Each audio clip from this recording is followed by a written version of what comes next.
Bonjour, bienvenue aux vidéos 10 du bloc 4.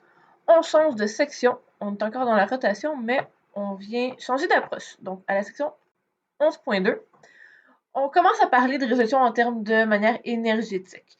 On ne fera pas les grosses résolutions pour l'instant. On va se rendre compte qu'il y a des choses qu'il faut qu'on change au niveau de comment on décrit nos objets dans un contexte de rotation.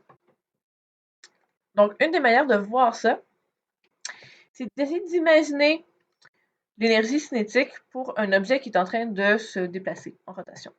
Je ne vais pas mettre tous mes points parce que ça commence à en faire beaucoup. J'en prends juste deux. En fait, je pense que je vais prendre ceux-là. Un proche puis un loin. Donc, pendant que mon objet tourne, on se rappelle que nos deux points qui ne sont pas au même rayon n'ont pas la même vitesse. Donc, en termes d'énergie cinétique, c'est là qu'on va avoir un problème. Je ne peux pas juste prendre toute la masse de mon objet puis dire une demi mv carré. Le v carré ne sera pas le même pour toutes les parties, donc toutes les petites masses qui composent mon objet au complet. Donc, il faut qu'on aille regarder un petit peu différemment ce qui va se passer. Donc, on veut décrire une énergie cinétique de rotation. Ce serait l'énergie cinétique totale de mon objet, donc la somme des énergies cinétiques de toutes les particules, si on veut le voir comme ça, toutes les petites portions de mon objet. Donc, la somme de 1 demi m v carré. Mais c'est là qu'on se rend compte que chaque masse a sa propre vitesse, en tout cas. Les masses qui ont différents rayons ont différentes vitesses. C'est sûr que les masses qui sont à la même distance reviennent à la même vitesse. On sait que la vitesse, on est capable de l'exprimer en termes de vitesse angulaire de l'objet, qui va être la même pour l'objet. Donc, ça devrait être plus facile de fonctionner avec la vitesse angulaire. Donc, je vais changer, je garde le reste, mais je change mon VI pour oméga RI. Et je mets ça au carré. Donc, vous remarquez que le oméga, je n'ai pas mis de I parce qu'on sait que c'est la même vitesse angulaire pour tout l'objet. Donc, vu que c'est la même pour tout l'objet, je n'ai pas besoin de la garder dans la sommation, en fait. Je pourrais sortir une demi aussi, qui, bien sûr, est le même pour tout mon objet. Je vais garder ensemble seulement la sommation des MI fois RI carré. Donc là, c'est vraiment la distance par rapport au centre de masse pour chacune des petites masses qui composent, pardon, la distance par rapport au centre à l'axe de rotation pour toutes les petites masses qui composent mon objet, fois la vitesse angulaire au carré, qui, elle, est la même pour tout l'objet.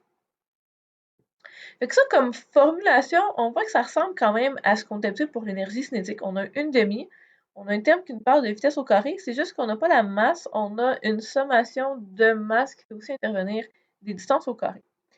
Fait que ce terme-là, entre parenthèses, on va lui attribuer un nom. Ça va être notre moment d'inertie.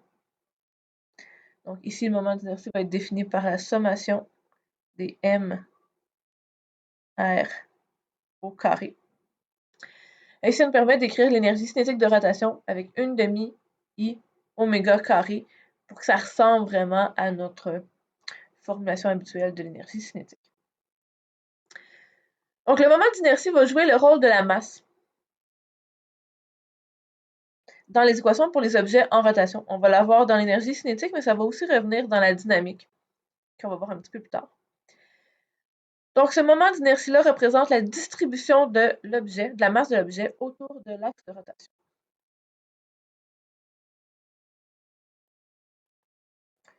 Vu que le R représente la distance de chaque masse par rapport à l'axe de rotation. Donc, le moment d'inertie dépend à la fois de la forme de l'objet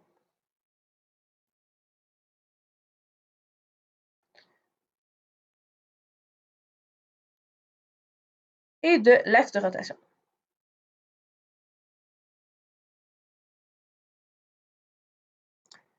Donc, un même objet peut avoir différents moments d'inertie si je ne fais pas tourner autour du même axe de rotation. C'est d'ailleurs ce qu'on va aller voir tout de suite dans l'exemple 4. Que je vais venir faire dans mon autre logiciel. Donc, dans l'exemple 4, j'ai pris le même objet, une tige qu'on va supposer être sans masse. Je vais pouvoir regarder juste chacune des masses individuelles. Vu que j'ai une sommation à faire pour mon moment d'inertie, je ne vais pas avoir 8 millions d'atomes à regarder dans un objet, donc je vais le faire traiter pour des masses ponctuelles, puis par après, on va voir comment ça va se généraliser à un objet au complet en train de tourner. Donc pour l'instant, je prends les mêmes 5 masses reliées par une tige sans masse ou de masse négligeable, puis je fais tourner mon objet autour de différents axes de rotation. Et on va voir comment ça affecte le moment d'inertie. Donc, à chaque fois, le calcul que je vais faire, ça va être la sommation des MI, RI carré. Ici, j'ai 5 masses, donc je vais avoir M1, R1 carré, plus M2, R2 carré, plus M3, R3 carré, plus M4, R4 carré, plus M5, R5 au carré. Ça va devenir un petit peu long à écrire, donc je ne ferai pas tout l'exemple en vidéo en tant que tel. Vous allez voir que je vais couper, puis je vais vous réécrire une partie des marches avant de continuer à vous en parler à chaque fois. Donc les marches, je vais les numéroter en fait dans l'ordre que j'ai ici, là, de gauche à droite tout simplement à chaque fois. Et pour ce qui est des distances, ben mon R1, ici, ça va être 2 fois la distance entre 2 masses consécutives. Donc, vu qu'on me dit que c'est 10 cm, ça va être une distance de 20 cm, puis je vais les remettre en mètres. Pour le moment d'inertie, je n'aurai pas le choix d'être en kilogrammes et en mètres pour avoir les bonnes unités. Donc ensuite, par exemple, ici pour R2, je vais avoir seulement une fois le 10 cm. R3, ça va être 0. R4, je reviens une fois le 10 cm. Donc on ne distingue pas une position à gauche ou à droite. De toute manière, la distance va être au carré dans notre équation, si on veut le voir mathématiquement. Si on veut le voir plus logiquement, ben, mon objet il est en train de tourner.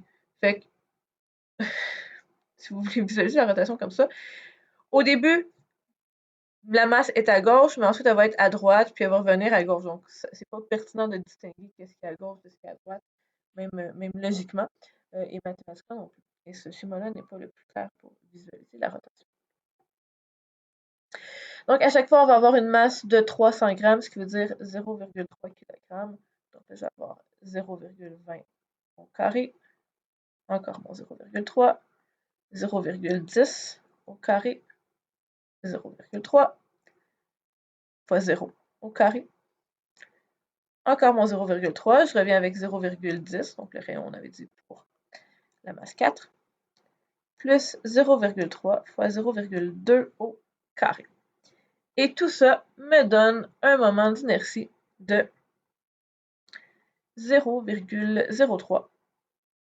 Et les unités, il n'y a pas d'unité spécifique. La masse, on l'a en kilogrammes. Notre rayon en mètres au carré. Donc, c'est des kilogrammes mètre carré. Et c'est tout.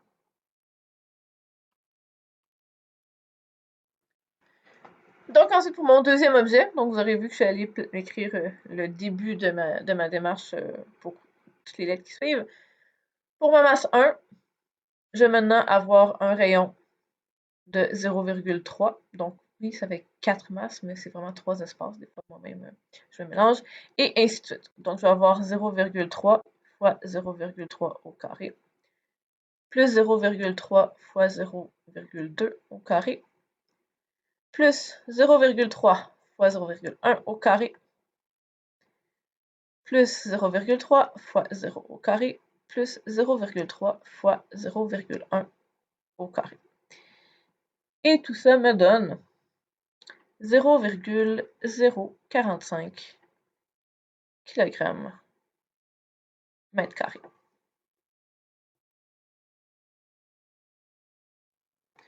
Donc, j'ai obtenu pour mon moment d'exercice pour la situation B 0,045 kg mètre carré. Puis, je suis allée faire tout de suite la version C qui est vraiment pas très différente. Donc, j'ai juste décalé une fois de plus. Donc, maintenant, mon R1 commence à 0,4, puis ça se rapproche jusqu'à avoir un R de 0 pour le dernier. Puis, on peut voir, en comparant ces trois-là, que le moment d'inertie augmente à chaque fois. Donc, pour la situation A, les masses, ben, il y en a de chaque côté, égales, sauf qu'elles sont quand même toujours plus proches que la dernière masse ici, par exemple, ou même que la dernière masse ici, par exemple. Donc, dès qu'on a une masse qui s'éloigne de plus en plus, le fait que les rayons soient au carré, ça vient vraiment avoir un effet important sur le moment d'inertie. C'est pas une situation symétrique. Puis le au carré exagère ça encore plus. Donc 0,03 pour le premier, quand la matière est toute plus proche de l'axe de rotation. Puis après ça, on déséquilibre un petit peu, on a de la matière qui s'en vient plus loin, donc 0,045, puis encore plus loin, 0,09 kg mètre carré. Pour le D, ici, c'est un objet qui tourne, mais autour d'un axe symétrique qui ne fait pas partie de l'objet. Donc, il n'y a pas de problème avec ça. Au fond, ma baguette de B ici vient faire un tour comme ça. C'est tout à fait acceptable. Ça prendrait quelque chose qui fait en sorte que ça tourne comme ça, c'est certain. C'est pour ça qu'on est en train de le déterminer présentement. Donc, ici, c'est le même rayon de 20 cm pour chacune de mes masses. Donc, finalement, j'ai juste 5 fois 0,3 fois 0,2 au carré, qui me donne 0,06, et ça, c'était pas un au carré, c'était supposé être un kilogramme mètre carré. Pour le dernier, je voulais regarder le rayon avec vous, en fait la distance pour chacune des masses. Donc, une des choses qui est importante de comprendre, c'est qu'une distance entre un point et un axe, donc une droite, ça va toujours être une distance qui va être perpendiculaire, comme ça ici. Donc, ça va être mon R1, R2, ça va être 0, R3, R4 et R5. Donc, ça n'a pas besoin d'être le long de l'objet. D'ailleurs, on voit très bien à l'autre situation, la situation D, que le long de l'objet, ça n'aurait pas de sens. On n'irait jamais jusqu'à l'axe de rotation. Mais quand c'est en angle, des fois, ça peut être tentant de le penser en termes du long de l'objet, et ce n'est pas ce qu'il faut aller utiliser. Donc ici, R1 va être égal à 0,1 fois sinus de 30 degrés. R3, même chose. R4, ça va être 2 fois, en fait, donc 0,2. Et R5, 0,3 fois sinus de 30 degrés. Donc, je ne réécris pas tous les chiffres parce que ça ne rentre pas sur ma ligne, mais je vais vous donner le résultat tout de suite. Ça va donner 0,01125 kg mètre carré. Donc ça, je peux comparer avec la situation B. Ça ressemble quand même pas mal. C'est-à-dire que j'ai l'axe qui passe par une bille à 1 différence par rapport à l'extrémité. Donc si j'avais 0,045, puis là, vu que j'ai tout rapproché mes billes de l'axe de rotation, je suis rendue à quelque chose de beaucoup plus petit. Ici, en passant, si vous voulez visualiser la rotation, ce que c'est supposé être, c'est vraiment que ça va tourner comme ça ici, et ça va faire un beaucoup plus grand cercle comme ça ici. Donc, ça va toujours rester incliné, c'est pas en train de tourner dans un plan différent. Le fait que le moment d'inertie comme ça diminue quand on se rapproche de l'axe, ben, ça ressemble à quelque chose d'autre que j'avais discuté, que j'avais décrit dans le chapitre 9 par rapport à la conservation du moment cinétique, qui était cet exemple-là. Donc, le fait que pour la même masse, le même axe de rotation, en rapprochant ses mains, la personne se met à tourner plus vite. En fait, c'est qu'on a la même énergie cinétique de rotation, et qu'en ayant un moment d'inertie plus petit, on va avoir une vitesse de rotation qui va être plus élevée. Si je reviens dans mes notes de cours ici. Donc, si j'ai un moment d'inertie qui est plus petit parce que la distance pour ma masse est plus petite, je vais avoir la vitesse angulaire qui va augmenter. C'est une manière différente de voir le même principe que de la conservation du moment cinétique. Dans cette situation-ci, c'est équivalent. Là, en rééloignant les mains, on augmente le moment d'inertie.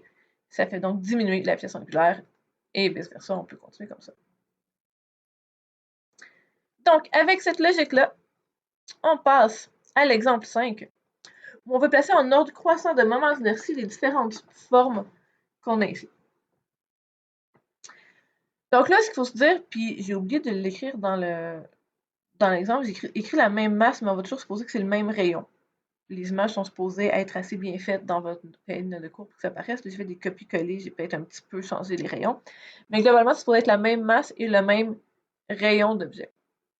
Donc, pour se demander, c'est dans quelle situation est-ce que la masse est la plus proche ou la plus loin de l'axe de rotation. Quand c'est la plus loin, ça va être un moment d'inertie le plus grand, et quand c'est la plus proche, ça va être le moment d'inertie qui est le plus petit.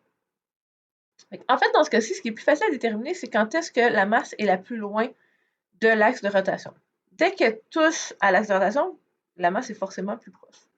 Donc, quand elle ne touche pas du tout à l'axe de rotation, la masse est forcément plus loin. Et ça, on a ça pour l'anneau, on a ça pour le cylindre creux aussi. Et en fait, ces deux-là sont équivalents. Le fait qu'on ait une longueur pour un, puis pas pour l'autre, ou une très petite hauteur, ça n'a aucune importance par rapport à l'axe de rotation parce que la distance n'est pas là. Fait que ça, c'est exactement comme si au lieu d'avoir gardé mes 10 cm ici, j'avais mis toutes mes masses d'un seul coup ici ou directement ici, j'aurais quand même eu 5 fois la masse fois la distance de 20 cm au carré. Ensuite, on peut voir que je vais avoir deux autres formes qui vont être équivalentes. Le disque et le cylindre, il se passe la même chose. Il y a une hauteur de différente, mais en tant que tel, la répartition de la masse par rapport à l'axe de rotation est la même. Donc, on va plus loin le cylindre. Je vais changer de top. Donc, disque ou cylindre, ça va être la même chose. Là, je les ai mis à droite par rapport à la sphère, mais il faut encore se poser la question. C'est juste pour les mettre vis-à-vis pour cet instant. Ce que je vais comparer, ça va être la sphère puis le cylindre parce que je trouve qu'ils sont un petit peu plus similaires. Donc là, il faut se demander, est-ce que la masse a tendance à être plus proche quand on a un cylindre ou quand on a une sphère? Mais si je veux modifier la forme de ma sphère, par exemple, pour qu'elle ressemble à un cylindre, ce qu'il faudrait que je fasse, c'est que je prenne la matière qu'il y a là puis que je la sorte vers l'extérieur pour venir former comme mes côtés droits. Donc, si pour transformer ma sphère en cylindre, il faut que j'éloigne la matière par rapport à l'axe de rotation, ça veut dire qu'à la base, la matière était plus proche de l'axe de rotation. Donc, ça, c'est le bon ordre. La sphère va effectivement avoir un moment d'inertie plus petit. Donc, le plus petit, ça va être la sphère. Après ça, cylindre et disque équivalent. Puis après ça, anneau et cylindre creux équivalent aussi.